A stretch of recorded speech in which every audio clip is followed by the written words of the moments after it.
And we're on. Okay, I'd like to welcome our honored guest today, Mrs. Betty Edwards. She's came in today to have us interview her and tell us a little bit about the older history of Westfield. This is another interview in the series of interviews that the Westfield Washington Historical Society has been doing through the years, and we hope to continue to do, so we have a continuous library of these interviews with some of our elderly citizens.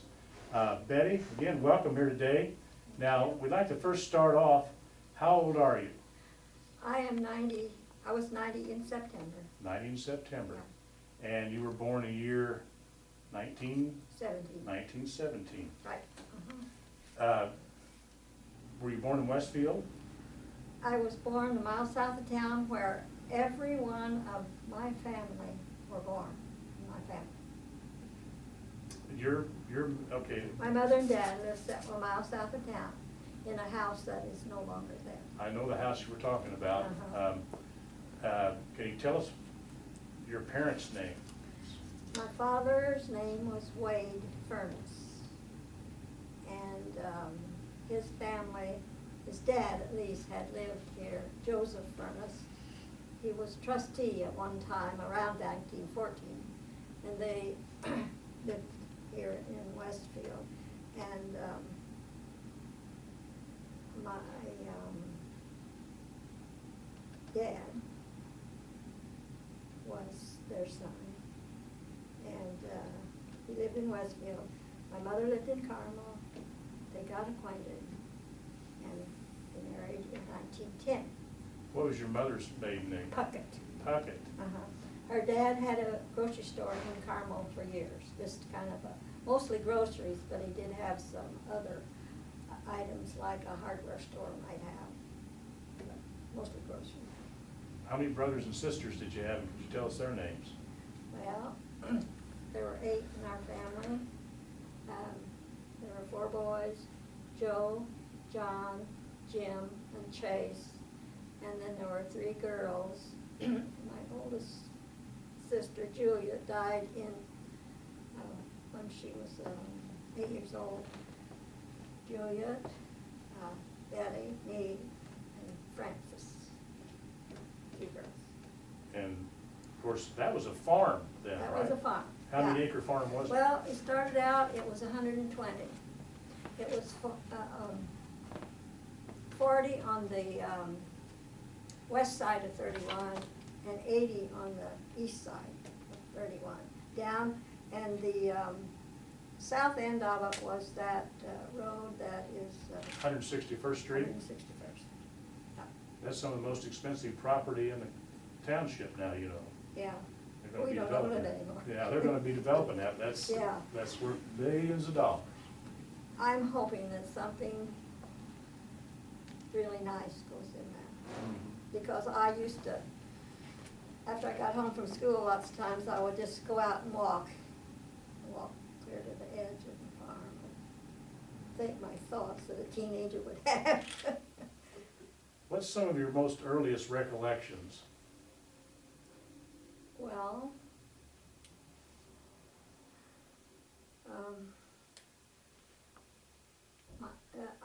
I can't go back very early, it seems like.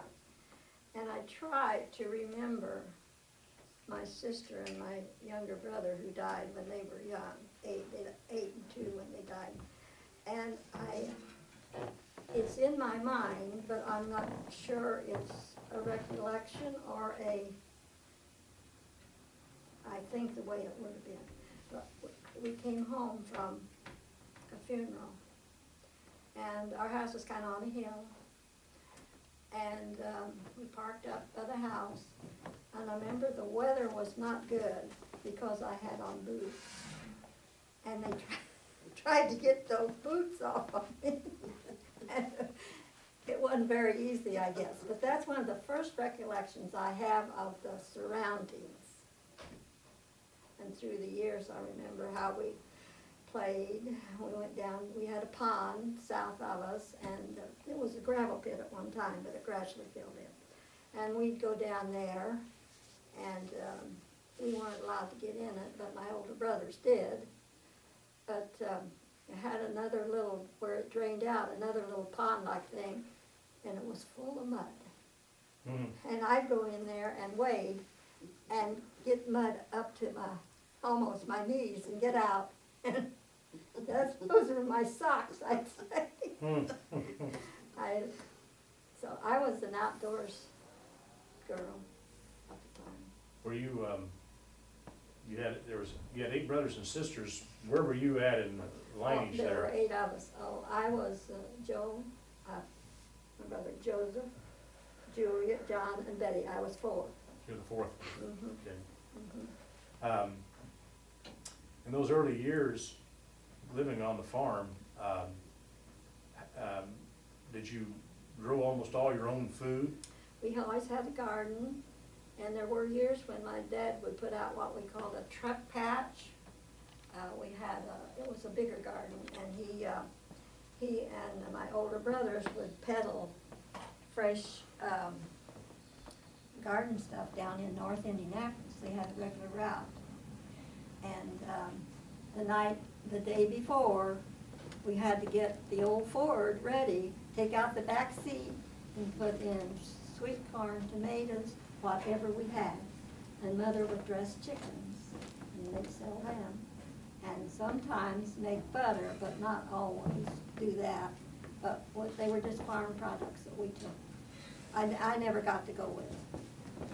So, you came to town here though every once in a while. What was some of the earliest recollections you have of town? Well, I remember the drugstore. I remember there were different groceries that was this way from town, on this side of the street. About the times I came to town was Saturday night when they had the free show. Ah, what year was that? Well, that was when I was probably from like junior high on through high school. They had, that would be like early 30s. Early 30s, so they had the movies in the early 30s. Yeah, and they had, where you'd sit was just wooden benches. And my grandmother came one time, and she had never seen a movie. And she didn't know what to think of it. I tried to say, well, it's just a movie. But it was really, to her, it was almost real. Was the screen an old building back here? It was, it's not here anymore. It was, there was I call it a band thing the band would play in. It had an open stage, and then the screen would be there in that opening. And we sat to the north of it on these wooden benches. Was that just right over here and behind where the filling station is at? Was that just right over in this area? Yeah. And the band stand you're talking about, it was built behind this building?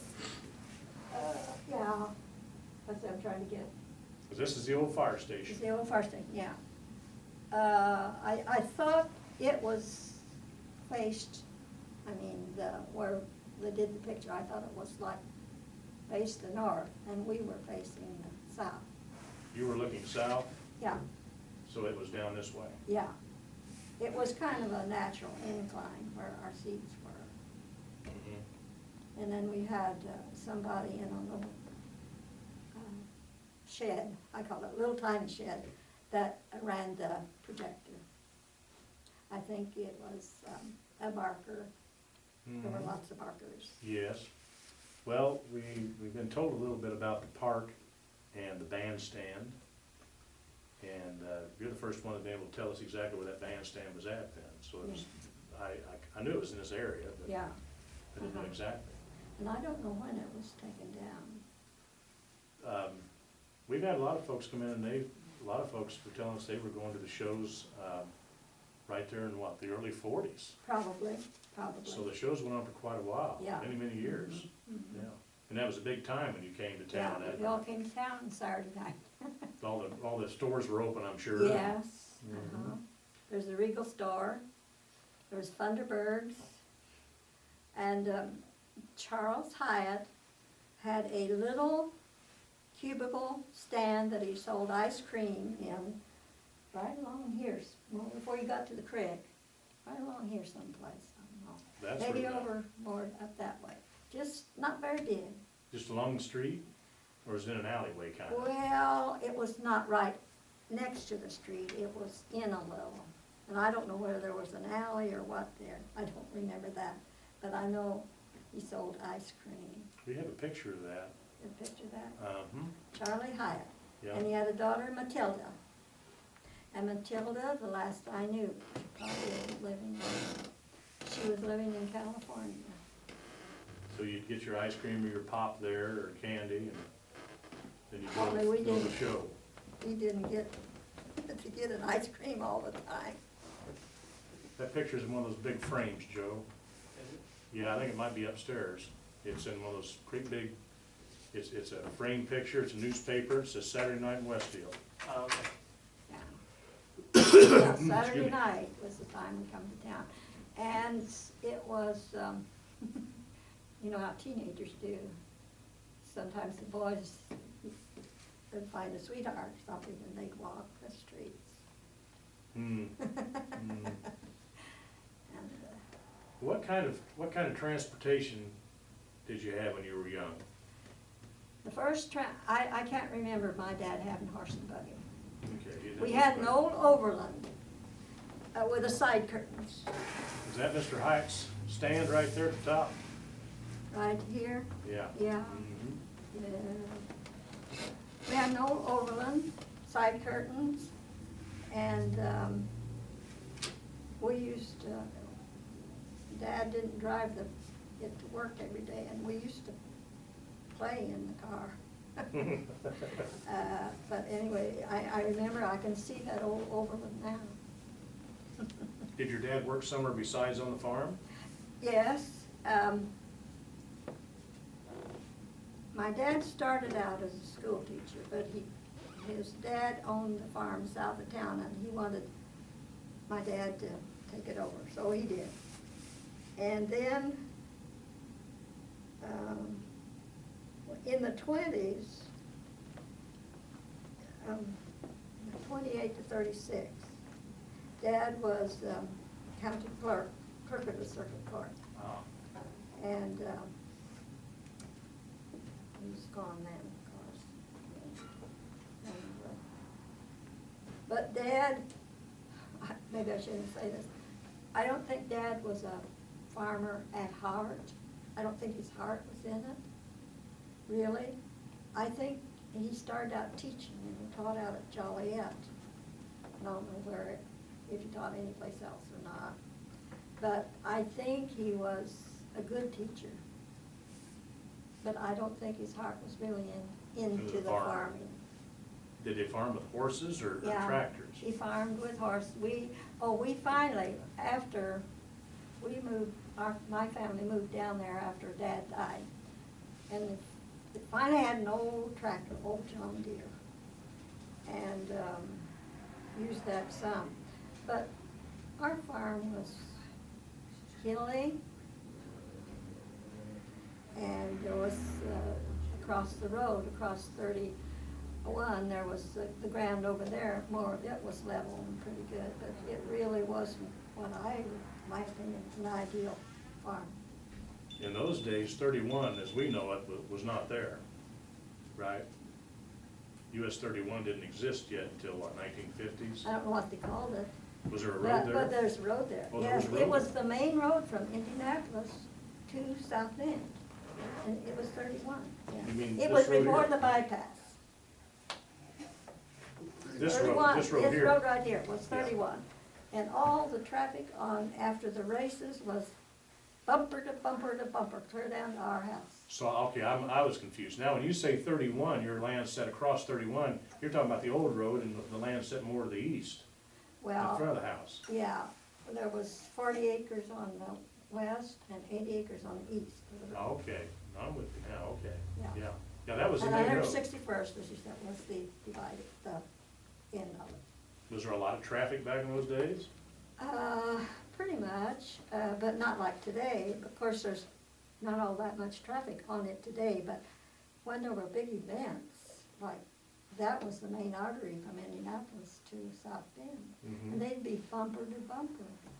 And we used to sit out on our front porch and watch them. And I had a little brother, Jim, that he had learned the makes of the cars, and he'd name what kind it was, Buick, Packard, whatever. That was entertainment to us. We made our own. I see.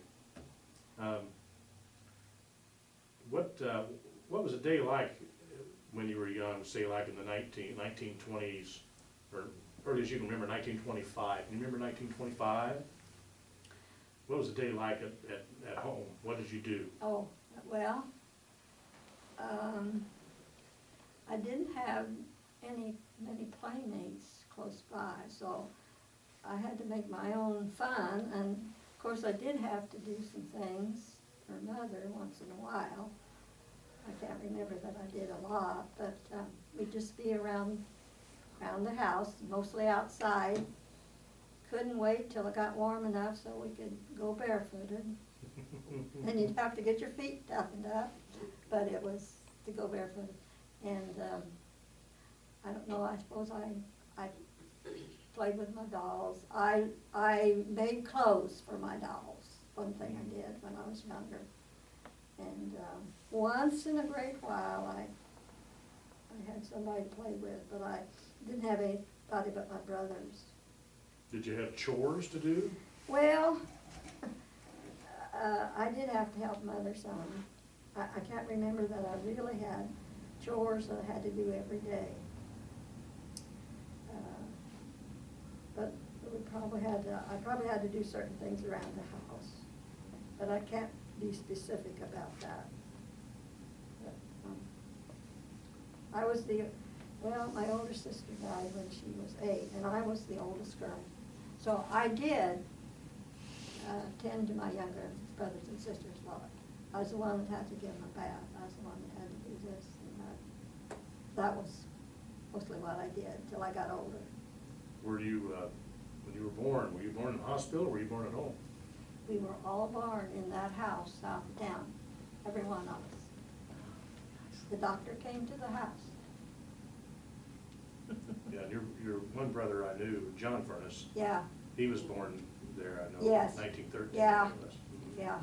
John was, we were probably, as we grew older, we were probably the closest, together, because he lived here in town and we were near the same age.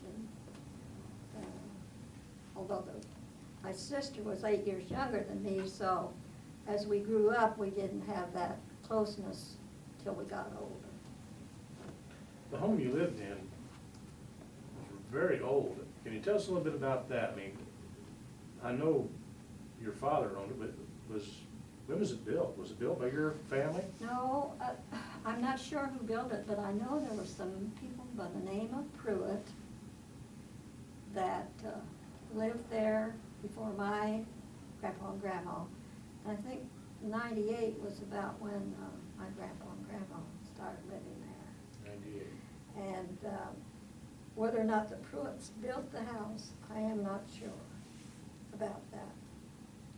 But, and I don't know what their name was, because there were some other Pruitts that lived out west, and I'm not sure whether they were related or not. Well, that was a fine home for the time. It was nice. It had a fireplace.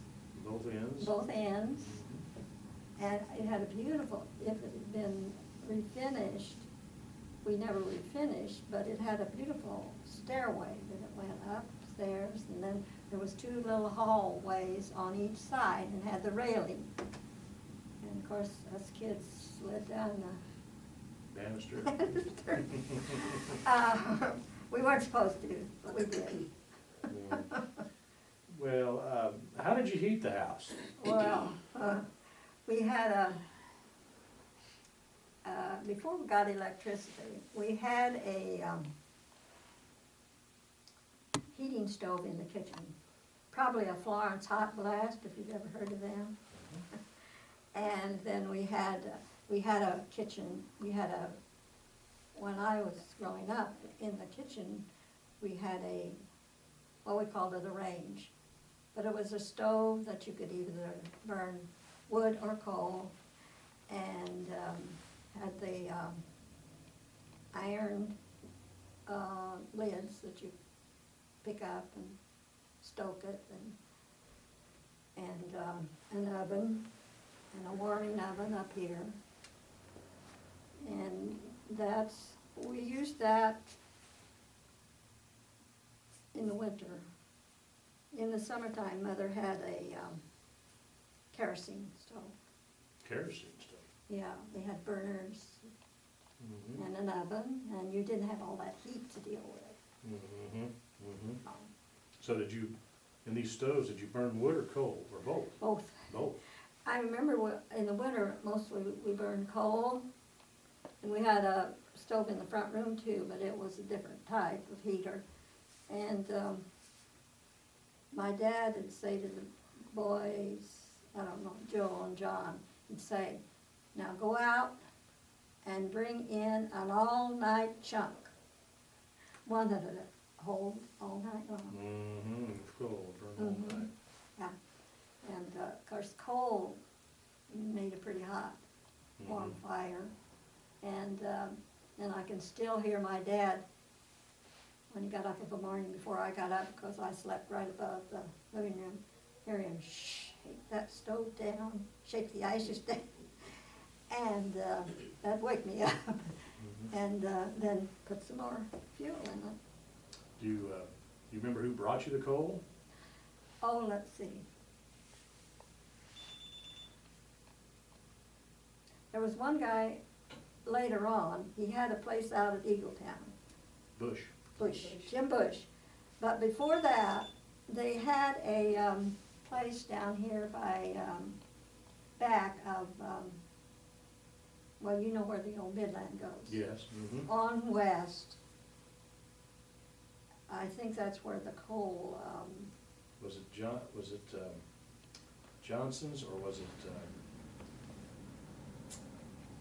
Talbot? Talbot. Well, Talbot, I remember Talbot. Yeah. But it seemed like, I don't remember Talbot's having the coal part so much, but I do remember Jim Bush. So, tell us about education. Tell us about school days. Oh, I loved school. I really did. 'Cause the school I went to was that old building that's not there anymore, that all 12 grades in it went. I went the first 8 grades in it, and then the last 4 in what was then the new high school, but no more, it was it.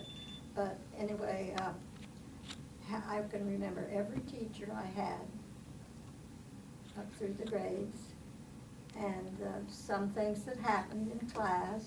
Remember, the only time I ever got smacked was we had inkwells, and then they were tied on so we wouldn't spill them. And I was messing with that, noisy, I guess, and the teacher was trying to say something. Got smacked my hand. Oh, that's the first time I ever got smacked, and it made me feel bad. But talking about discipline, Russell Brawhart and Floyd Carson were and Fred Passau were our junior high teachers. And whippings were done then, spankings, I'll call them spankings. Mr. Carson usually was the executor. And the boys did get whippings. Now, the girls didn't get whippings, of course, but the boys did get. And we out in the assembly hall would count the wax. Yeah, you could hear it. I know, I'm trying to think who it was, got a whipping one time, and he came out laughing. And so he was made to go back and get a few more. That was Raymond Cox, I think. I think that was Raymond Cox. How did you get to school? Did you have to walk, the bus Oh, pick you no. up, or? Well, I'll tell you, the first bus I rode in, the first grade, and it was the last time it operated, was a horse-drawn hack. Ah, all the way up in when did you start school? I started in 23. So they had a horse-drawn hack Yeah, at and that was 23. Condo Ballard. He was our neighbor.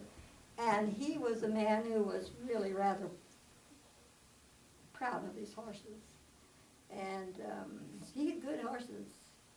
But we rode in a horse-drawn hack, and of course it didn't hold very many. It was just long, had seats along the edge, and then I think it had a sort of a bench in the middle, which is very crowded if you sat there. But anyway, that's a great memory that I have. Riding in that horse-drawn hack. How did you do it in the wintertime when it cold? Yeah, there may heat on it, but I didn't have to ride very far. Just a mile south of town, and dressed warm, and there's no heat in it, of course, and I had a lot of bodies that had some heat. When the weather was real, real bad, what did they do? They call you to tell you they wouldn't come? No, Or? I don't remember they ever called and said there wouldn't be school back then. Could have, but I don't remember. Not like today. No. So you always went? Yeah, always went. And then he just when I was first grade, and then I had like Floyd White. He had a school bus. That was my first school bus. And Bernie Martin was my other one. We didn't have to ride very far. But I do remember one older girl give me a smack one time. I don't know why I was doing. She gave me a smack. Probably saying something I shouldn't. What did you learn in school? Reading, writing, arithmetic, what classes did you take? What did you have? Reading, writing, arithmetic, music. Music? Recess. We had 2 recesses. That was probably popular. Yeah. Well, we had a morning recess and an afternoon recess, and there was a little time after lunch too that we had. And we could go outside and play if the weather was nice. And at one time when I first started, the basement to the north, under the old building, was the girls' basement. Pretty good size, we thought. Actually, at one time, I don't know exactly where this was in the school, but they played basketball in the basement of the old building. It was more to the south, I think, than where we played. It was in the old cafeteria, I've been told. And we used to,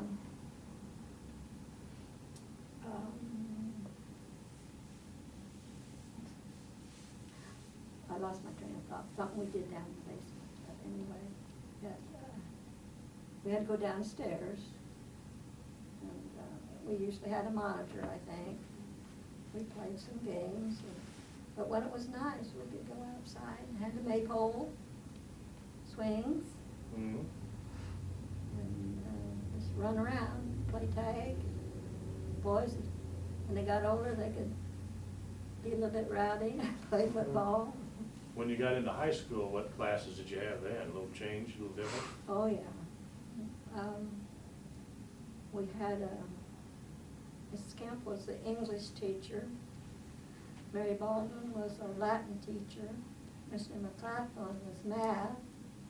Mr. Lee was like biology and that sort of thing. Mr. Stahl was history.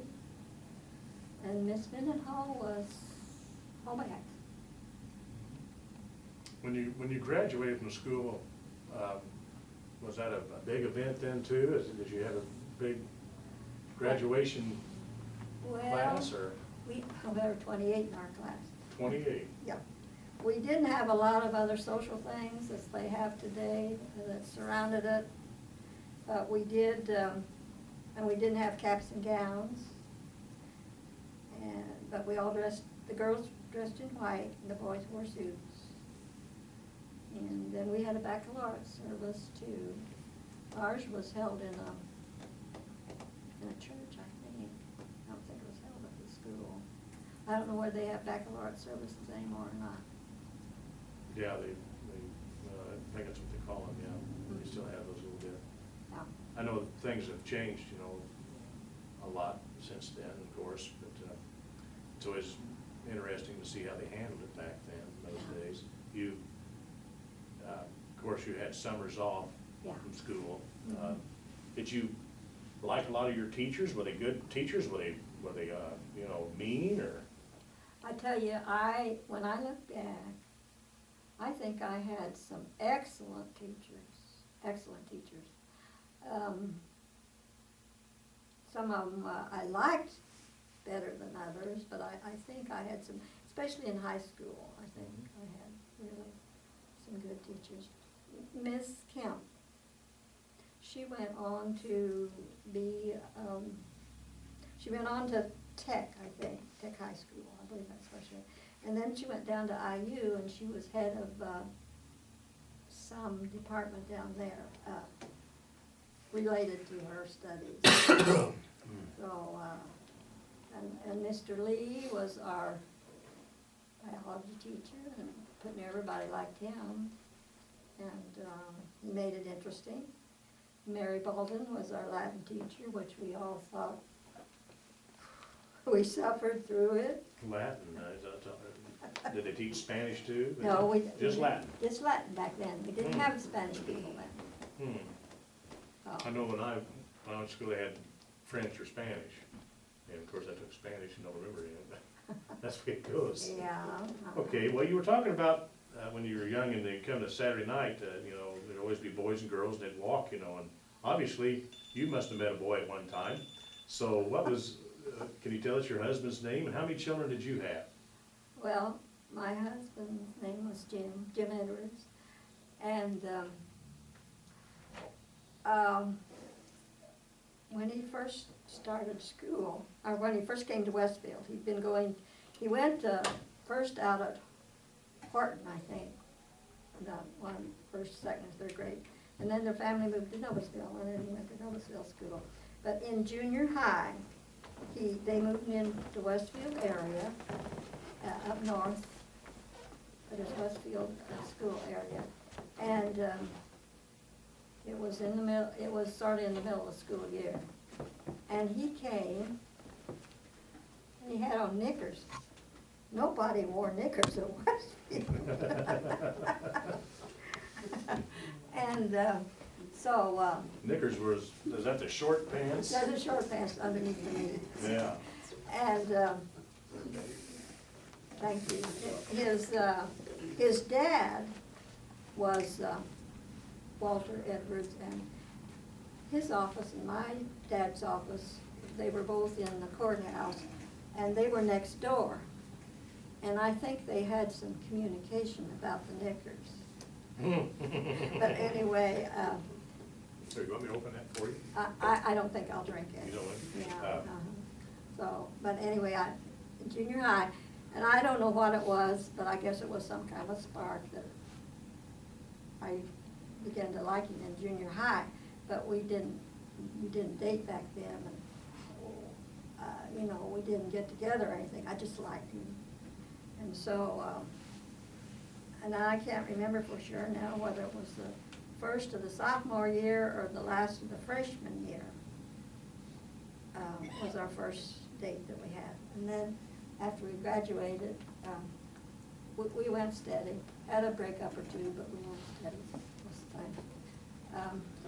When we graduated from high school, we said, well, in 4 years, we'll get married. And we did. What year was that? 39. 1939. Yeah. Did your husband serve in the war? No. Our first son was born in 40, so he was not, whatever that classification was, they were taking them from, he was not in that classification. And, but I think sometimes he felt like he missed out on a lot because he didn't get to serve in the Army or anything, so.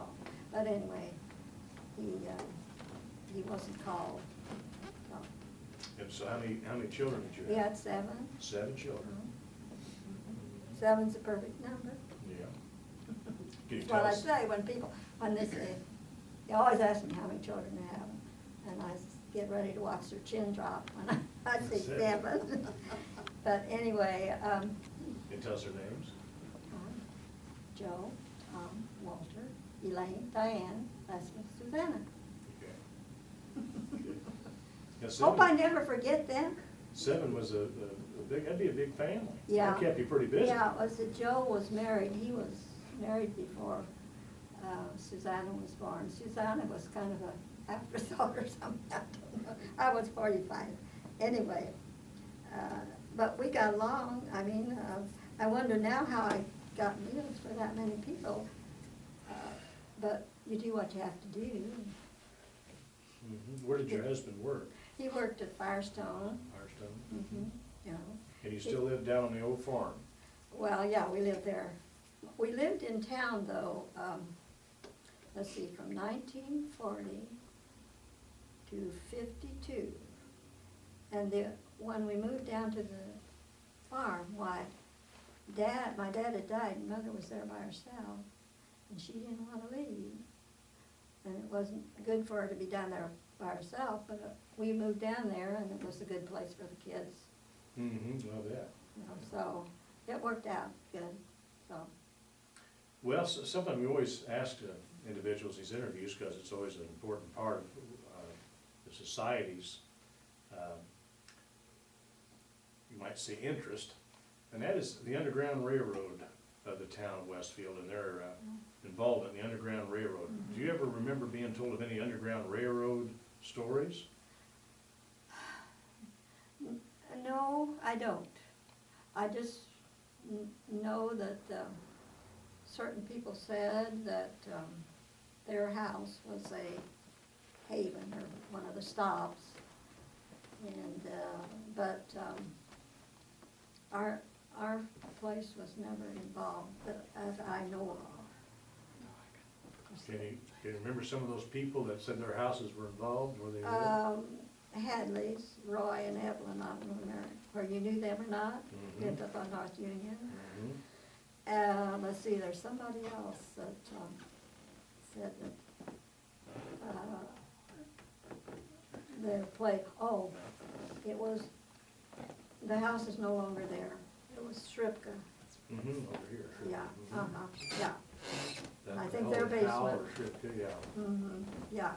And that's the only two I know of. I'm sure there must have been others, but that's all I know of. Can you tell us a little bit about this gentleman's picture behind you here? You mentioned that you knew this gentleman. Can you tell us a little bit about him? Well, my memory of him is sitting on a bench outside, well, as you go east to Noblesville, over there where there's a grocery store there.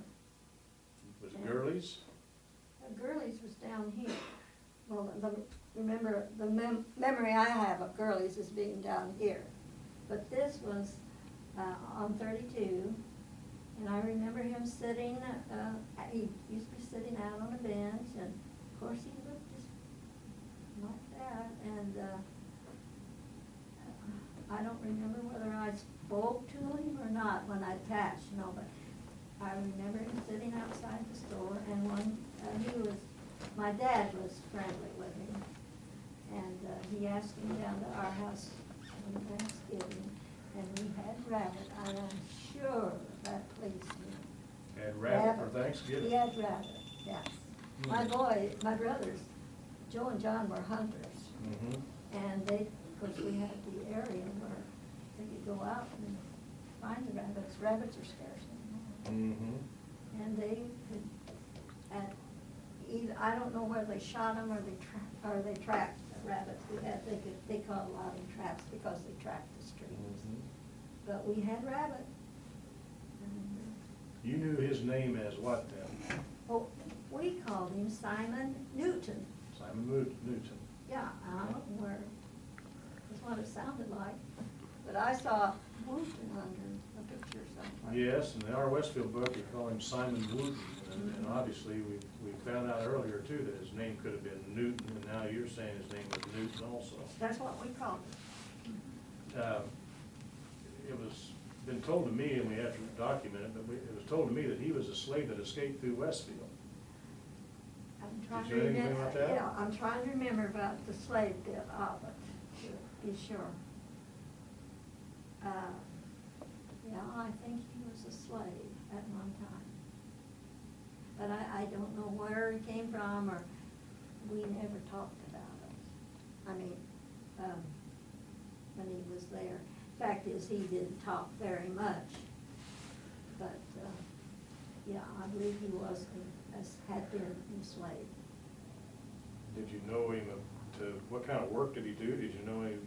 Well, I think he just did little odd jobs. I can't be really sure what he did. Okay. I don't know that. Well, he's just an interesting character. Yes. In the, My dad knew more about him than I, he didn't, I don't know that information. But, people around Westfield, so, a few people were friendly with him. He wasn't very, I would say he was a rather backward person. He would push himself forward. not outgoing, just kind of Mhm. shun the limelight. And Yeah, he probably didn't, well, maybe didn't feel at ease with all these white folks, I don't know. But he was a nice man, and you could trust. And I'm not sure, I'm kinda thinking maybe when he was a little before he got old, but he did little odd jobs, but I'm not sure on that. So, he was talking about the grocery stores. Which grocery store did your parents trade at, or did they trade at different ones? Oh. Seems like every family had their own special one they trade at. Dad traded at Thunderbird. Dad did most of the grocery shopping. Mother didn't come to town very much and do shopping. Oh, that's interesting. And, now, the boys, I can remember when we were south of town, and, Mother had given, well, a dime or something. She said, now go up to Thunderbird's and get some dried beef. And so they would, and then she'd make us dried beef gravy. She'd give them a dime now to go up there, and you could get something for a dime. Probably couldn't even get one slice for a dime. What were some of the stores you remember in town, say like when you were in high school? What did they have? And of course, they had the drugstore, they had a beauty shop, they had the bank. They had Johnny Walker's Grocery, that's another thing. At one time, there was a doctor's office on East. Was it Baldwin? Dr. Baldwin? Well, no, not the one I'm thinking of. Dr. Baldwin's, I thought, was up north. But maybe I'm wrong about that. But I actually don't remember old Doc Baldwin. You don't remember that? But they had the, let's see, Canoy. Canoy was around, yeah. There's Canoy, his two of brother Leo had one on East, just a little ways, kind of back of what was Thunderbird's store. And then the other Canoy, Andrew had his, well, he built that brick building, was his office. Yeah, the little house up around the corner by the park. And one time I can't get his name right now, there was a real old doctor. He had his office, I think, in that big sort of I call it a double house, just north on Union, on the west side. Doc? Audrey? Fudry. Fudry? Fudry, yes. Dr. Fudry. I went to him once, I think it was for a shot or something, I don't know. He was a kindly old gentleman. You know. I didn't realize he was around that long. I thought he left right in the 20s, but that would have been in the 30s even? Well, maybe late 20s, I don't know when I Early went there. 20s? Probably be late 20s, but I don't really know, you know. I can remember he's a white-haired old gentleman. How about the cafeterias that were in town? Did you ever come up to eat at any of the cafeterias? my girlfriend's father owned the Westfield cafeteria. Now, that was in the, I suppose, late 20s and 30s was a cafeteria that a lot of travelers used. I don't think many local people went there on a regular basis, but it was more for travelers. And Was that Carrie's? Carrie's, 31 miles, the next town, eat here. That was their sign. Oh, really? 31 miles the next town To eat. Kokomo. There wasn't anything in between there to eat, so that was the advertising. And it was a nice cafeteria. Well, we've been told that John Dillinger came to town and ate at that cafeteria. I've heard that.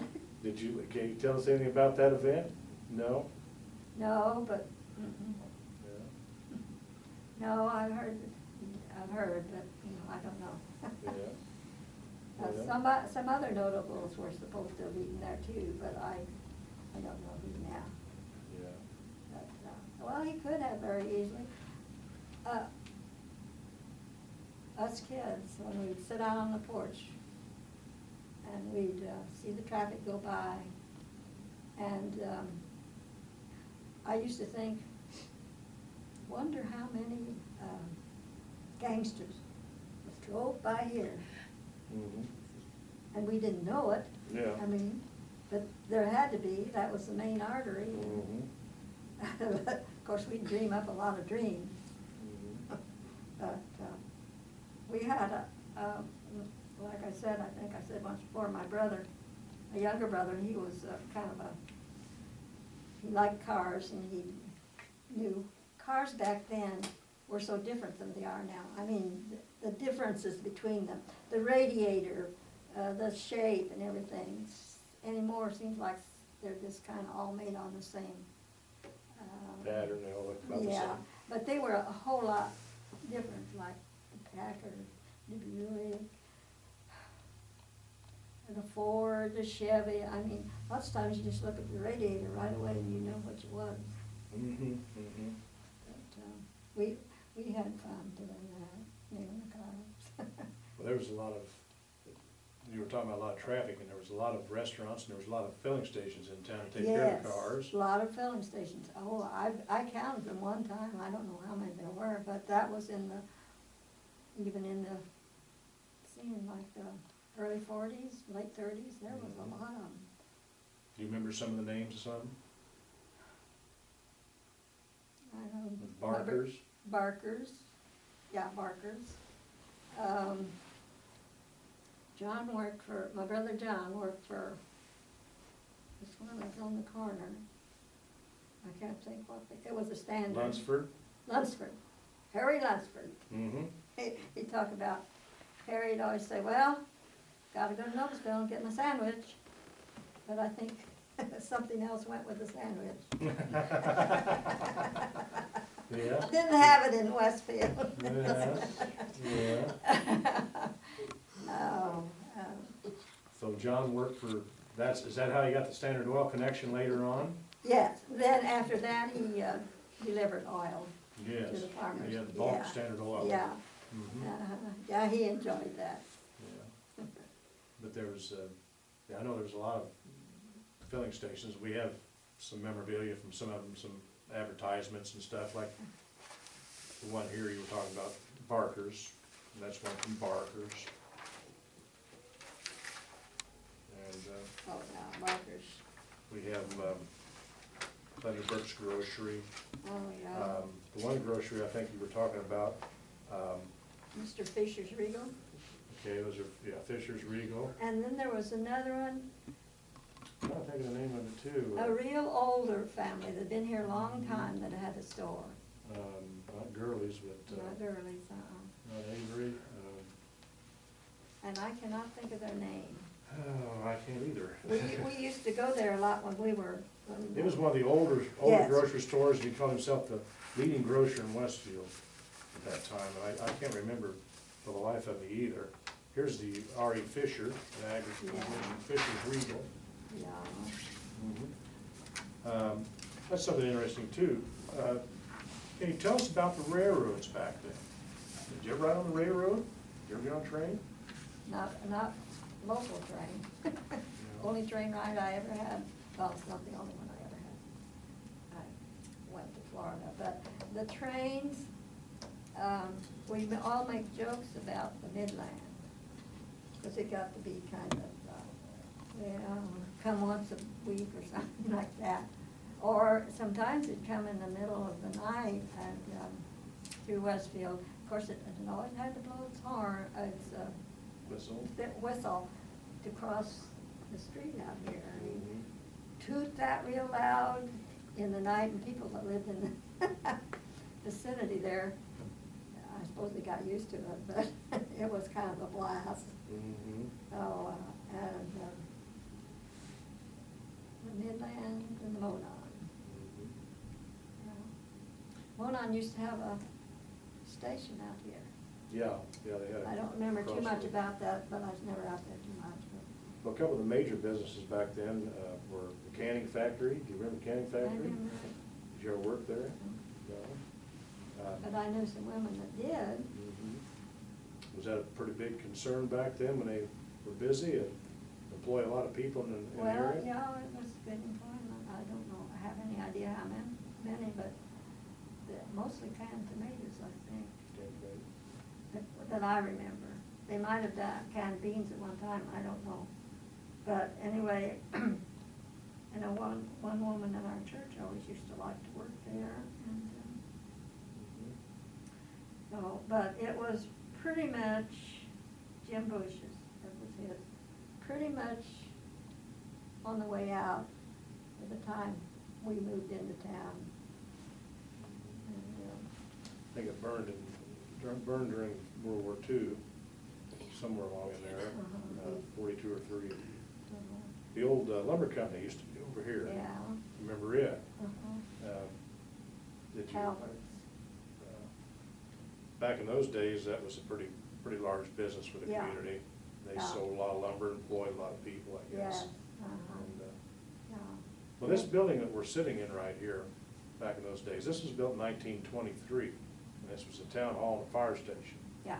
Do you remember any fires they ever had? Did you ever remember any of the fires back then? Yeah, I never went to the fires, but when, I believe it was Fisher's Grocery burned, Mm-hmm. they talked a lot about that one and how the firemen, some of them maybe didn't use real good sense. I mean, about getting into places that were not safe. Mm-hmm. But I remember that. Well, of course, you could always hear the sirens when they went. Mm-hmm. And they had a running start here, didn't they? Do you remember the edge you used to sit right here, up in this building? Do you remember that? I've probably seen it, but I can't remember what it looked like exactly. They used to open the doors and push it down. Mhm. We had a picture. Yeah, Um, I've seen it, I know, but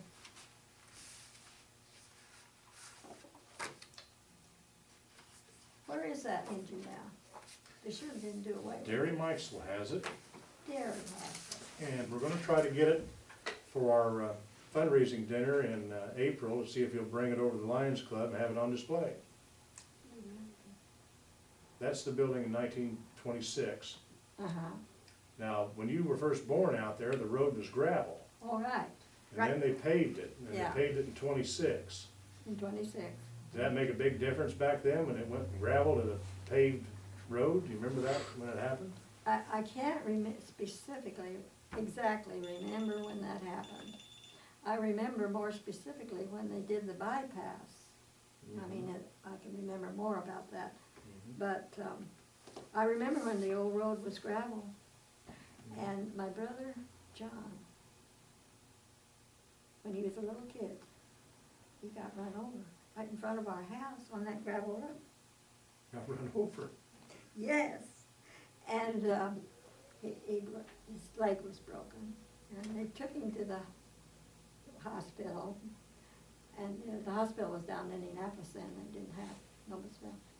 And he said, "Dad, you ought to seen under that car." Car ran over him. Yeah. He said, Dad, you ought to seen under that car. Yeah, I don't know how he got out. He was just a kid. I think he was about 6 or 7. Well, I'll be. That's amazing. Yeah, but, 6 or 7, so that'd been about 1920s.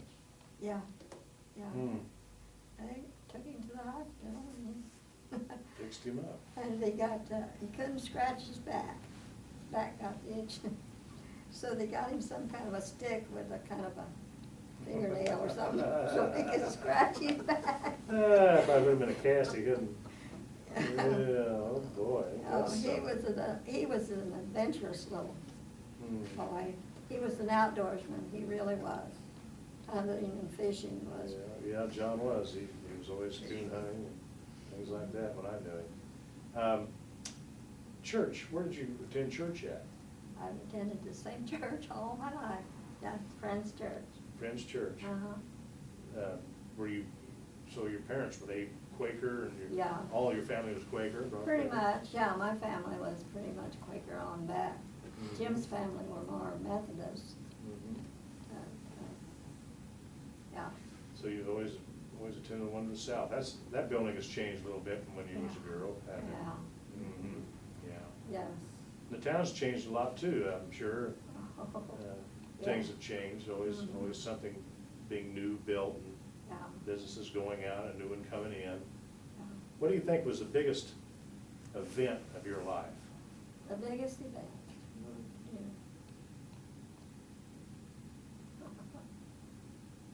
Of all the things you lived through all these years, what really sticks in your mind as one of the biggest events that you ever lived through? Well, this wasn't the biggest event, but it's one I remember. My girlfriend and I, there was an airplane that came to town and was taking people rides on it, and I'd never been up in an airplane. She said, let's go. So I got my dad to give me the money to go. I think it was $3, I'm not sure. But it was out west of town in a field out there, and it was open cockpit. And we got in there, and I wasn't gonna say how scared I was. I mean, I wasn't gonna let on.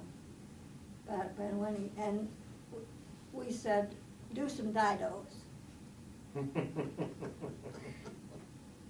Mm-hmm. And, I was glad to get out.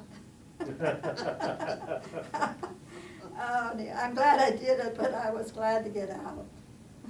Was there any big events back then that were held annually? I mean, what did they do for 4th of July back then? Well, they didn't do a whole lot around here for the 4th of July. We had to kind of make our own celebration, as far as I know. Sometimes our neighbors would have more fireworks than we would, and we'd go with them. As the town, I can't remember it ever doing very much.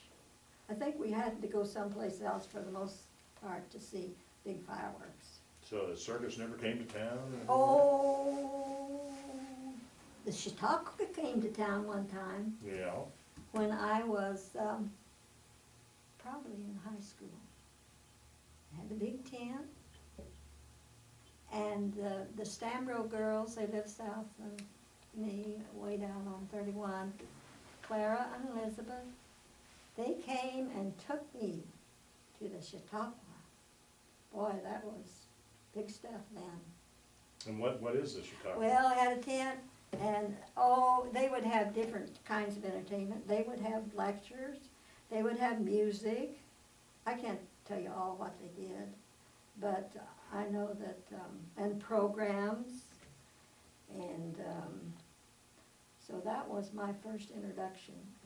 And I don't remember a Chautauqua coming after that, but they would put up their tent, and then maybe they had more than one tent. Is that the school they do this, or do they? No, the Chautauqua was kind of it'd be kind of a company, or, No, I mean, where do they set the tents up at? What, on the school grounds? no, down here someplace, close to the creek. Oh, really? Where the Lions Club's at? Yeah, yeah, Hmm. that was the one I remember. Mhm. And they'd have musical programs and speeches and comedy and stuff like that. And I guess they usually had some, probably you'd get popcorn or something to eat. I don't remember that part of it. But it was getting on to the end of what Chautauqua was, you know, the popularity of them, at least in this community. But I remember the Stanbrook girls, they were all maids, and they thought I'd like to go, and they took me.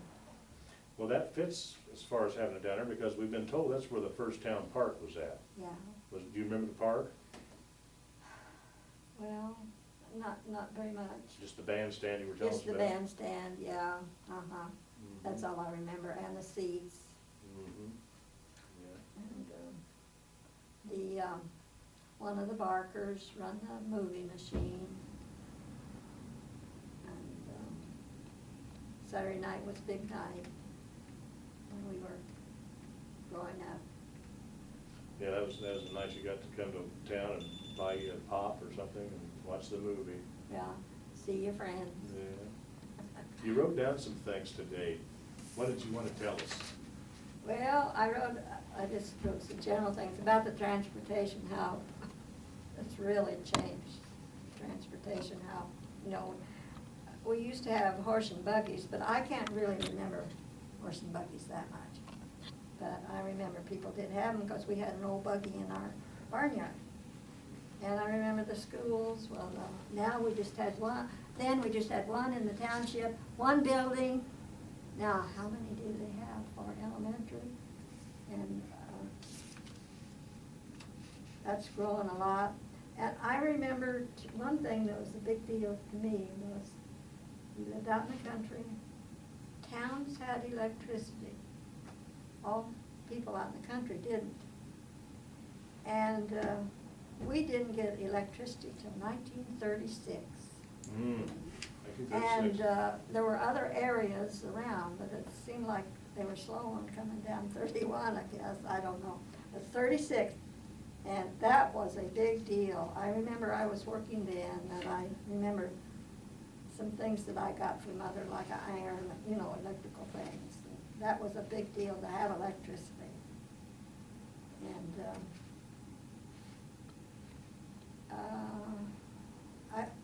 I've only lived in 3 houses, I guess, in all my life. 3 different houses in 90 years.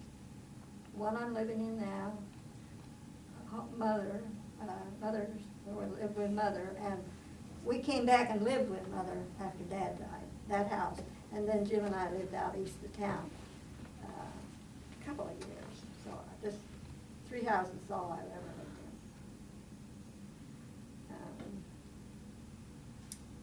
Started school in 1923. And the schools, Westfield has always had good schools. It was a good school when I went, and good teachers. But now they have so much more. I mean, for the kids to do more sports, and so the schools have really grown. When I went, there was just this one big building. All grades up to up 5 grades were down on the first floor. Junior high, and 6th and junior high was on the 2nd floor. And then they built the high school, and you went through a tunnel that was built up in the air to get to that building. Do you remember that? Yes. And that school. But I really, like I said, I enjoyed school. But they even during this time they probably still had Horton or Joliet-Vale schools. Did they have those 2 schools in the outlying areas? Yes, and I don't know how long they lasted, yeah. And I always, when I was in school, I thought, all those people from all those hick towns, where are they coming from? That was not a good attitude, but I thought, out there, way out in the country, you went to school? So they integrated those folks, when you were going to school, into the one system up here? Do you remember that time when they brought them all in? I'm trying to think when they brought them all in. I'm not sure. I think someone was telling me it was around like 36 to 38, and Horton might have stayed open a little later. It was somewhere in there. Mhm. So yeah, they consolidated them. Yeah, Because earlier than that, back in the turn of the century, you had schools on every mile, and there were schools dotting, there was like 31 of them. You know, you're talking about elementaries that we have today, they had like 31 schools in the congressional district that were in the outlying areas. They didn't have a central high school until like the 1870s, the first high school. But that's interesting that you mentioned that, you know, these kids were going to school out in the outlying areas, they were just hillbillies then. that was the wrong idea, they were not. They weren't, but they were, yeah, yeah. Yeah, It's interesting you mentioned you didn't get electricity till 36, we never mentioned that or never thought about it. So when you were at home, you only had light by a lamp or a gas lamp? Yeah, we had one of those, what did you call them? They had little burner things that you couldn't touch. Was it carbide, No, it wasn't carbide. light gas? Mantles, mantle. on gas. Mantle, yes. Yeah. Yeah. And I remember, if I go upstairs, I would have to take kerosene light with me, if my room is upstairs. And you had to wash the chimneys, the flues, keep them clean, and they were very fragile. Mm-hmm. And sometimes if you had the right kind of paper, you could use paper and not put them in water, wash them. And, well, I don't know, that's all we knew. When we got electricity, boy, we really thought we were uptown. So you had to go out and pump your own water, to hand pump, Yeah. and you had to, The hand pump was actually in the back porch. on the back porch. Uh-huh. And I remember the reason I know a little bit about that house, my brother lived there later on. And there was a great big cistern outside Yeah, that house. that was our rainwater. That was Yeah. our soft water. Was that always there, or did you? Always there that I knew. Uh-huh. That Yeah. thing was huge. Yeah, And did you have a pump on it? yeah. Okay. Uh-huh. And when you were talking about ironing, that was a chore. You had to heat the irons on the stove, didn't you? Yeah, they were heavy too. Everything was washed by hand? Well, we Had one of those things. yeah, do it 100 times. Do it 100 more. Oh, really? Shake it 100 times to wash a load of Yeah, clothes. it had a little, kind of like a three-legged stool down on a stick that would turn when you would use it, and that agitated your clothes. I would've thought maybe you had a little gasoline engine or something, but, Well, we didn't, some people did have, yeah, later on there was, farms did little have. gasoline engines, so you had to do that by hand, so it was pretty rough back in those days. You didn't have any real conveniences to speak of then. We didn't know the difference. Didn't know the difference. Well, you're right. We never had them. There you go, yeah, you wouldn't have known, would you? No. Well, we began to know when other people got things. Well, of course, we knew when most people in town had electricity but they didn't have all the electric appliances that they have now. They had very few. So you didn't even have a radio? Oh, yes. You did have a We radio? had a squeaky old thing. But how did you power it, with batteries? It's battery, yeah. Battery, okay. To get it tuned right, sometimes it hurts your ears almost. Yeah, we always had a radio. Did you have to go have the batteries charged somewhere, or did you have a device? Oh, no, I didn't worry about that. I Didn't didn't worry know. I don't know. Yeah, Let my brothers and my dad do that. yeah. Because I didn't use the radio very much. I know, well, I remember one of the first things that was really big was fight between these two boxers. They put that on radio. It was about like 1929, and I don't know. It wasn't Joe Louis, that wasn't him, but they had broadcast these big fights, things like that. But, Well, the other thing you wouldn't have had, you didn't have a refrigerator, so how did you handle that? Did you have an ice box? ice. Yeah. You had an ice box and they brought you ice every so often? Uh-huh. Did In you? the wintertime, you didn't always have to have ice. Well, no. Yeah.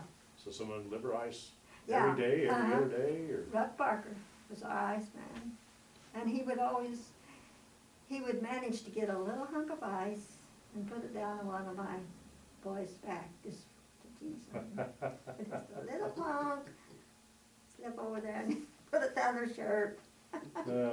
What was his name again? Russell Barker. Russell Barker. Mm-hmm. He delivered the Yeah. ice. And, yeah, he was the one. And he was related to the Barkers that had the filling station. Right. And he was a tease for the Mhm. kids. Yeah, the Iceman, you put up in the window what size you wanted. Oh, yeah, little card or something you put it Card. in? And it had about 4 different weights on it, and the one that was to the top, that's how much ice you wanted. So, you know, if you didn't always get the same amount. I see. Because if it's real hot and you use the ice in your drinking or something else, why, you'd run out of it. But, yeah. Like you say, you didn't know any better, so you figured that was just the way it was. Well, yeah. 'Cause I think they made the first refrigerator, 1930s, but I'm not sure. I remember the first one, electric one that we got, was a big one. I worked down at, in the Farm Bureau building. I didn't work for the Farm Bureau, but I worked in that building.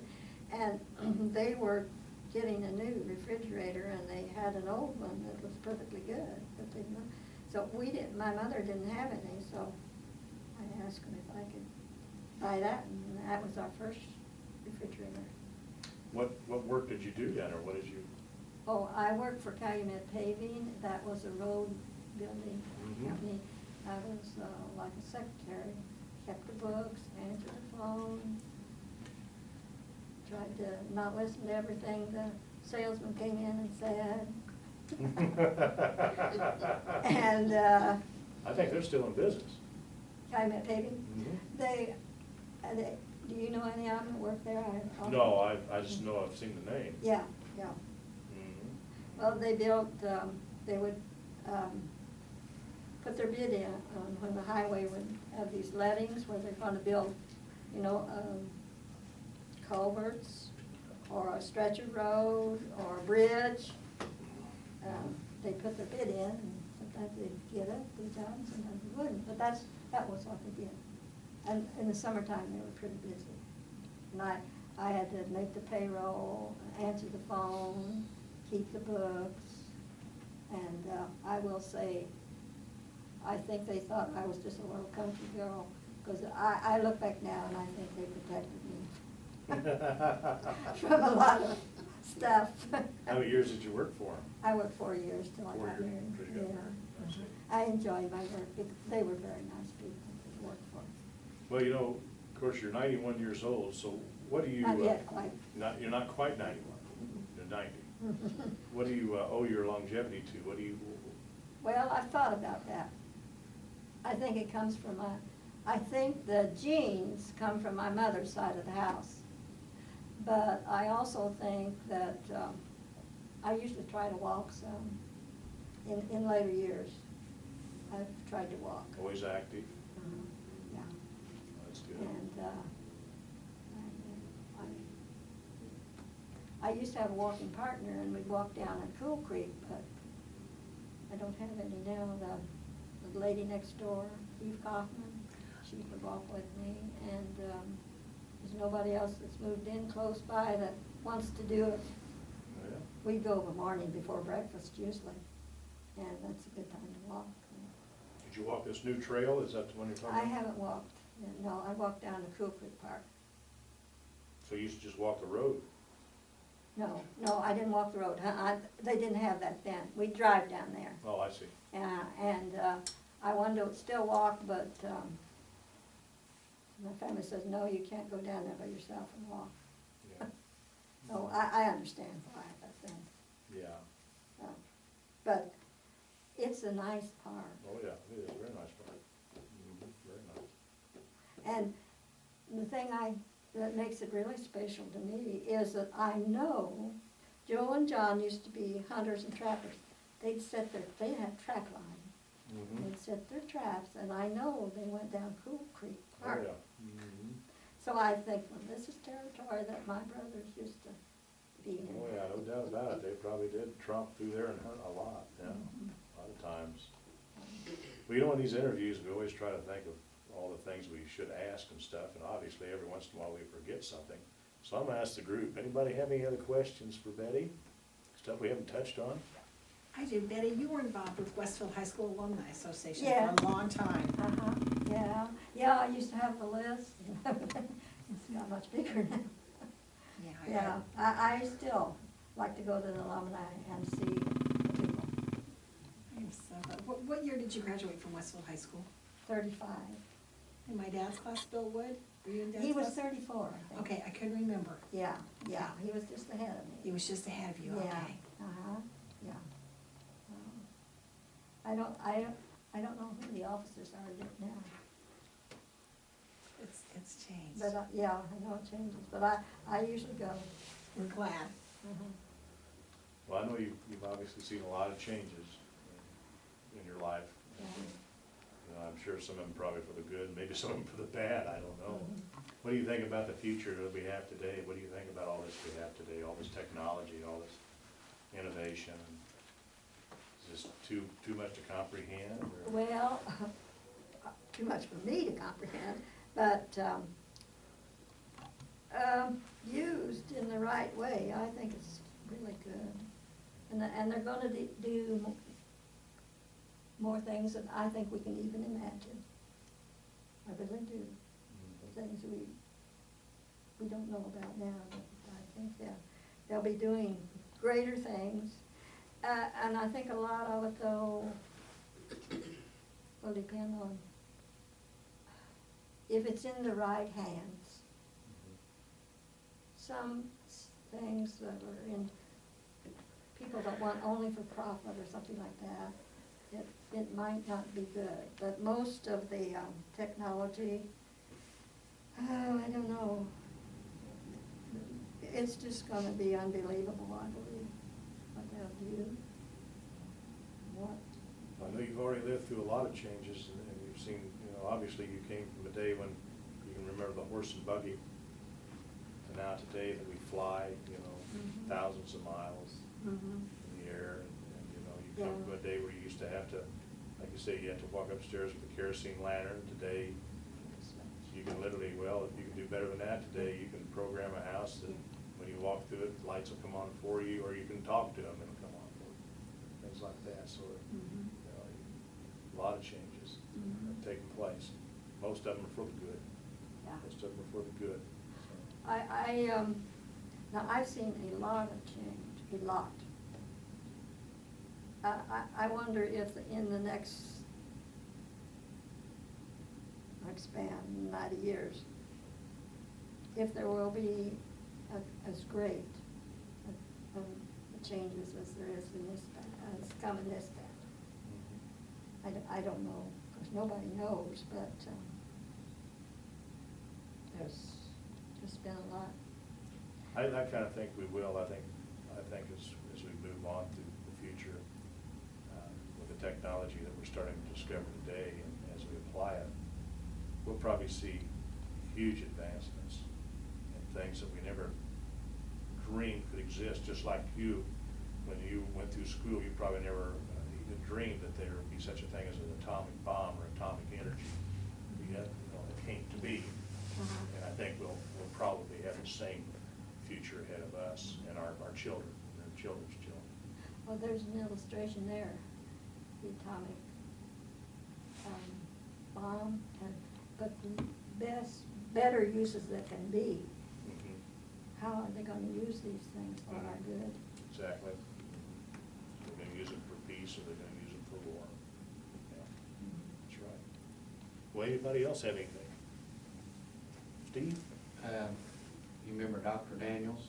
Yes. Dentist, and when was it, how long did McMullen have the clothing store there? Oh, he had it till, it's gonna start about 12 or 15 years ago, he had it quite a long time. But, time goes pretty fast anymore, I forget when, he didn't have it anymore.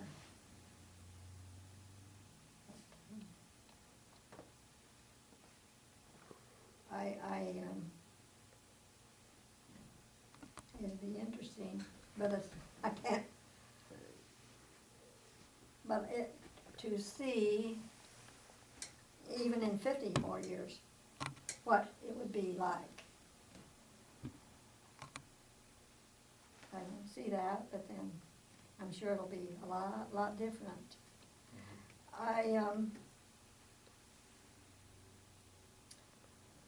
It seems to me like that Westfield has always had sort of a community spirit, the area.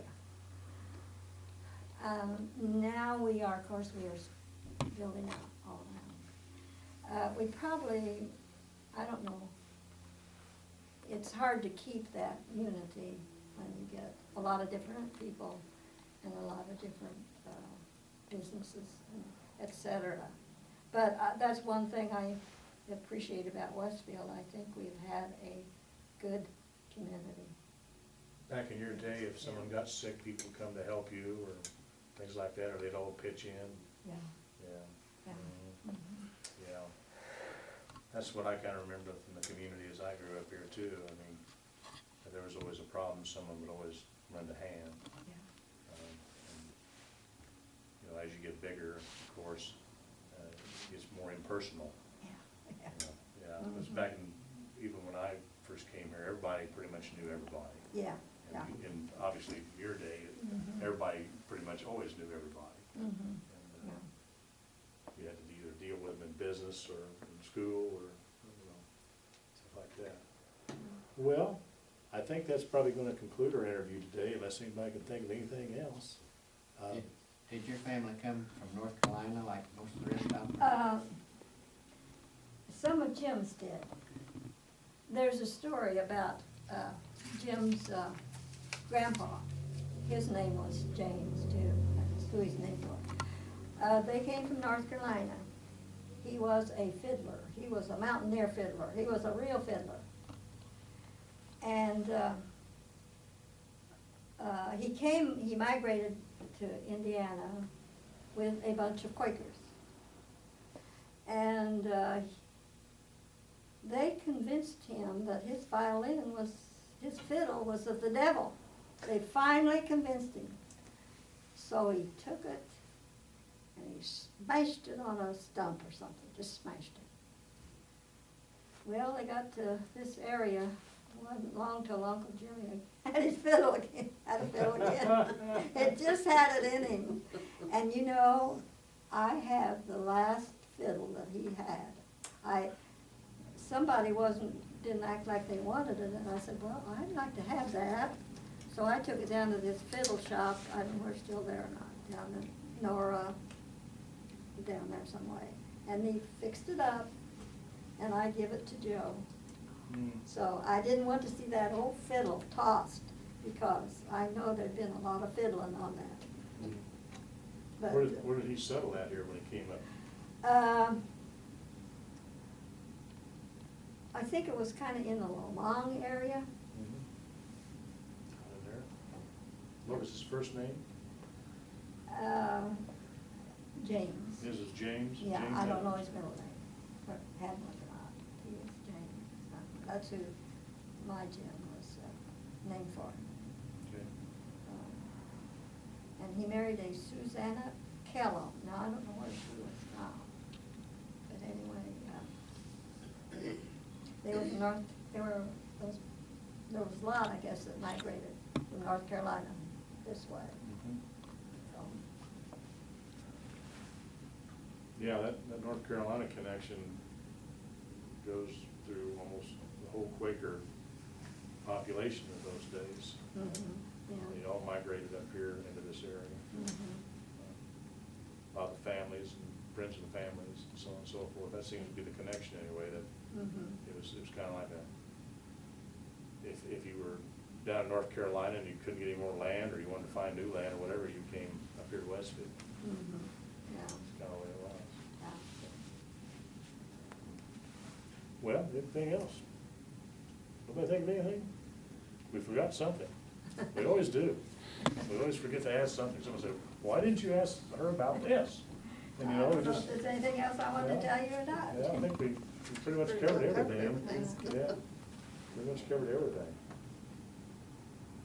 Well, I guess we'll just go ahead and conclude the interview today then. Okay, all right. And we really appreciate you coming up here and talking to us. Well, I thought maybe you was gonna have a whole group that's gonna talk. No, we don't do that because we don't want to put you on the spot. We don't do that.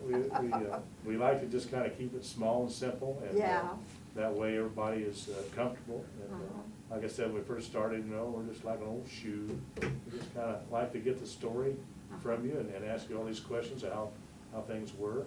And, Well, you know, it brought back a lot of memories to me mhm. in trying to think, well, what you were going to ask and what I could say. Well, it did bring a lot of memories back to me. So what is this here now? So some of these things you've been looking at probably helps bring some of that back. Yeah. This here was an article in the newspaper that someone gave us, and you were talking about this Hyatt. Yeah. And Is this that, is is a that stand. Charlie Hyatt? Yeah, that's Charlie Hyatt. And he had a daughter.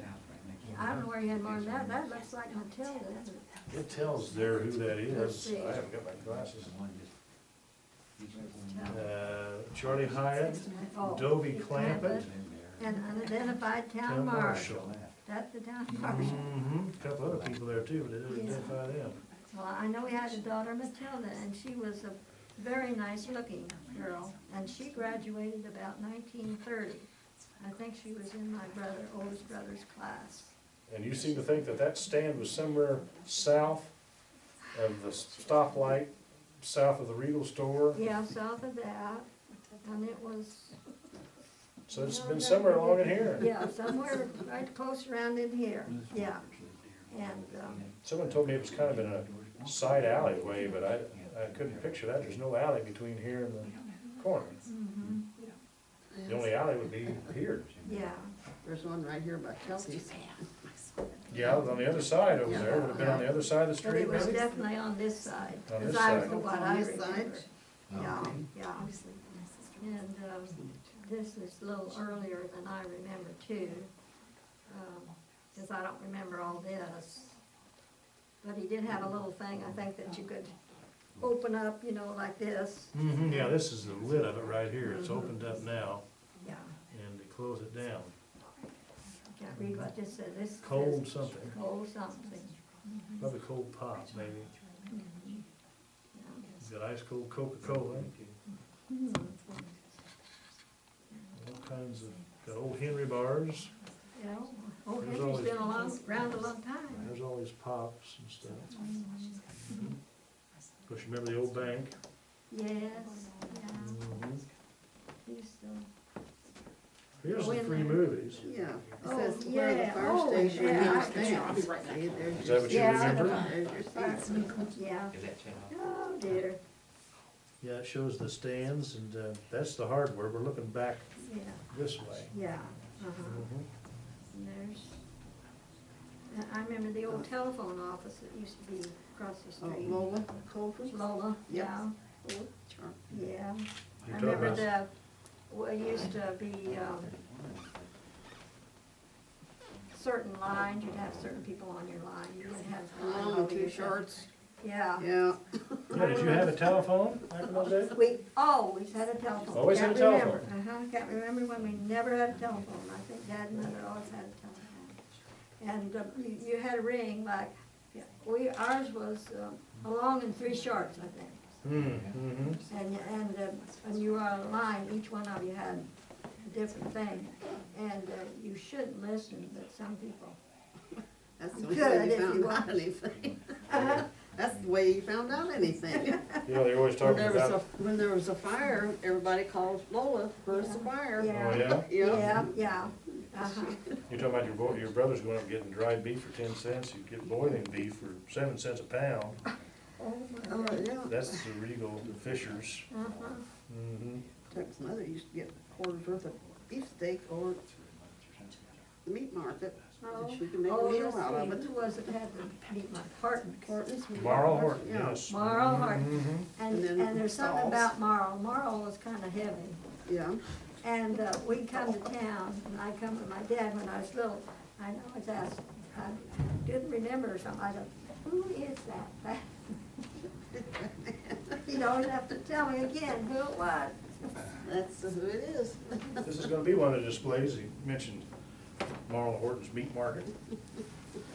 There's a picture, we think that was a Carson, we know it was a Carson, but I don't think it was Floyd Carson. No, Floyd had a brother, I don't know that much about his I family. never knew him to have a brother, but I never know how. but that's inside the old meat market, do you remember seeing that? I think this is very This early. looks familiar, This is very early, probably about the 1913s, 1916. I don't remember this part of it.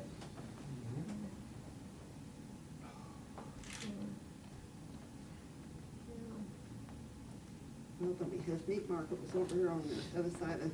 I'm trying to think of the store that was beside of that, I Yeah. cannot think of it for the Was life that, of me. on the other side of Johnny Walker's store? It used to be where Johnny Walker's was at. Yeah. It used to be there, well, then, It was, Stalls used to have a meat market in there. Yeah. Stalls was there, Yeah, Stalls. but there was a grocery store there for many years, turn of the century, and it was, we've got some plates. It was,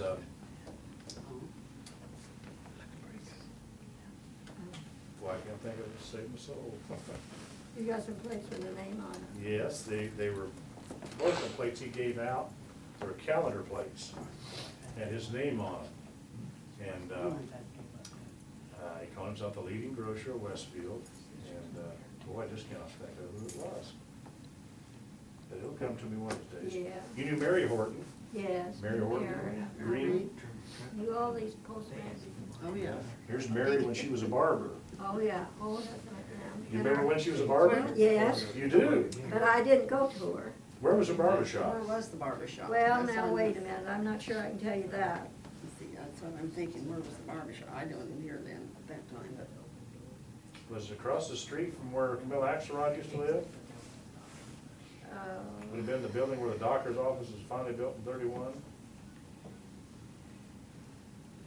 I don't know. That's what someone's been telling us anyway. Let's see, Westfield, Washington Historic Society, Art and Picture.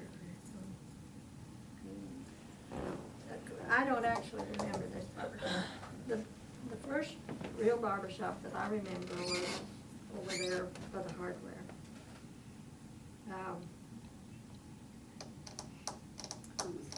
It was there before Doc Ross. Yeah, Doc Ross, he was in several different locations I Oh, remember when I was a yeah. boy. Oh, they have a lot of funny stories about Doc. Oh, yeah. Oh, yeah. A lot of stories about Doc Ross. Yeah. I remember he came into Lawrence one day to have lunch or something while he was there. Guys in the barber shop took the deer head off his wall, put it out in his car behind the steering wheel. He come down the street, he said, oh, we watched him, he opened that door, stood there and looked at, and he went in the shop, and of course, no one was in there, they'd all gone. The best story about Doc that I've been told, and I tried to get it from the ones that were really involved, and we haven't yet, they stole his car one day and took his car back home. He went into the drugstore, and they stole his car, and they watched, the whole town was in on it, all the businessmen, and they watched as he came out of the drugstore, and literally almost got to where the car should have been, and almost reached for the door handle, I guess, of the car that was sitting there. And then, you know, he was just perplexed and started going around looking, and finally went in and asked the guys in the barber shop, did you guys see where I left my car? And they go, well, are you sure you drove it up here? They were, oh, Paula, they were all in on it. Well, yeah, John used to be in on, my brother John used to be in on. Oh, that yeah, too. John was in on. When I remember one, he was deathly afraid of snakes. And so, they knew that. So one day, when he was out for lunch or whatever, they got a snake and they put it in the doorway there, and, you know, I don't know exactly how it was, but apparently they had 2 doors, a screen or something else that it would stay on. They had a snake in it. I guess he really hit the ceiling. I don't blame him. They used to pull a lot of pranks on old Yeah. Doc, a lot of pranks, Yeah. soap and all kinds of stuff. One day, I don't know what the prank they did, but John and, who was it that had the filling station there on the Standard with him? Lunsford? Harry Lunsford? Harry Lansford. But anyway, somebody that was working with John, they did something, and I don't know what it was now, but it tickled them so much. The outcome of it, they both laid down and just rolled and laughed and rolled and laughed at how he took it. I know, they used to pull some big pranks, I've heard all kinds of stories. I guess they started for years, somebody started it, they were way off somewhere, and they mailed this piece of junk back to one of them. It was a nice big box, and they really thought they got something, they opened it up, it's just a piece of old rusty junk. And so, for years, they found out who did it, for years, whenever they'd go somewhere, they'd mail it back to one another. And I guess this piece of junk went around for a long time. Yeah, there was a You bunch knew of her, homies. I knew his daughter. Yeah, She, is she still with him? she lives, yeah, in Reading Hills Court. She'd like to get back over here, but she don't feel good about driving over here anymore. But she would love to get over there, and she's, well, I think she turned all of his things in, Oh. the society, yeah. Yeah. But, no, she can still tell you a lot of stories around here. Well, tell me this, does the town have the characters like it used to have? Well, we still have some characters, we got a mayor. Are you one of them, Jim? We got a new mayor, they still got some characters. They just came in. They used to have, probably, they might have They had just some came in more, to give but me, I said, "I gotta get nowadays one." they probably, you know, She back the in the ones we car? have, they're just, they kinda hide themselves. Okay. We wanna make Go sure you shopping with them. have something from today, Oh, we're gonna give you oh, a that's confidential great. old I'll high bring school. myself next week. Yes, that's where I went to school, that's There you where I go. tell This my was kids, good. I went, this is all 12 years, I went through this and this one. Right now. Wow, the line's thank filled on the you. 26th, You're it's welcome. fine. Appreciate you coming up and Where did Tell us Rosa today. Harvey live? I've been In sold East to me End, for sure, where and they, about? Rosa now that's Harvey, fine. you mean the colored lady? She did the baby for the Westfield cafeteria, or the school cafeteria. oh, that's hard. She makes something about every day. I can't tell you. Did she live up around where the Armstrong family lived up in? Probably, that was kind of a little section where Well, those colored people live. What's her name? Nora Nora. Heathcock. How were they related, or did? I never knew that, I never got that one figured out, how they were related. She was in Ted's class, and she graduated in '39, but I didn't know the connection there. I don't know if she lived with Nora or with enter new camper. Rosa or not. Mm-hmm. She Yeah. graduated with Ted. So she actually graduated. Yeah. Oh, I remember, she was in, That's kinda like that. remember when she was in school? Yeah. Yeah. Well, Did I write that? Yes, I did. are those the benches there that you sat on out here? Yeah. This is the movie theater. Alice Barker used to know about that, I think it was something. They call it the Guardian. Guardian. On the salmon. Mike says he's gonna show you how to download that camera. Right on the theater house. Yeah, that is a good John Raleigh picture, yeah. lived in the ice too. John Rollins. Yeah, Mary's son. Oh, They lived up on Pins. yeah. Yeah, he delivered ice. Yeah. Well, we We didn't get ice when we lived in this, because we always had a refrigerator, but he'd pull in the alley that went in between our two houses, and there was, one of my boys would be out there while he'd get a little piece of something. Did you know that house east of Redwood burned the other night on the north side of the road? The little one that's supposed to have that. Said 1989. I forgot to, See? Oh. I probably have On that the north side, somewhere way back off the road? No, it's one closer. buried deep. It's between. someplace. Benjamin, It's right west on of that. that one. Oh, yeah, I I don't remember know the what it last is. year. Gladway and I live Daughters. there now. Mhm. That's where the Gladway story is where I got my first Some home. of Rachel's relation used to live there when I was a kid. Oh, boy. Oh, gosh. The burning That completed fire dam. in 1947, Oh, that so was it's a still really- standing. Yeah, It's- there it's was, good. I remember That's that. fine. Pretty much gone. Yeah, it's Yes, gone. I remember that. And the Yes. Canning factory too, yeah. I don't remember the canning factory so much, but I remember the fire there. Yep. I remember Alan Stanley was on the He was on the fire department. fire department, Yeah. and I don't know who else, but, Bit Macy, yeah, is Bit still living? Bit, no. Oh, I think he passed away. He was in my class. Ben, He Macy was? was? Victor, Victor, I couldn't Yeah, think they of call, yeah, it. I don't know where he come up with. He just died this last year. I don't Yeah, either, mhm. but there was a Victor Roberts too. He that's always been- Yeah. Come up that's the what I house, don't know why. plumber, and Well, always there worked was, on the furnaces, and Howard Macy, but all married that to- stuff back in those days. Howard Macy. His father-in-law, Minter Fisher. Let's see, I'm You know not sure him? I And remember. his brother, yeah. Wayne, there was Wayne. Wayne, and Howard, and Victor, there was a girl over there, Lady Yeah. Martha, and she died Yeah. tragically. Yeah, that was her picture, and I worked with her there. Mm, Cat yeah. Ferry. Oh, Her daughter. This- Married Jenny Day. No, I don't know. Jimmy. A long time. oh, They were good friends.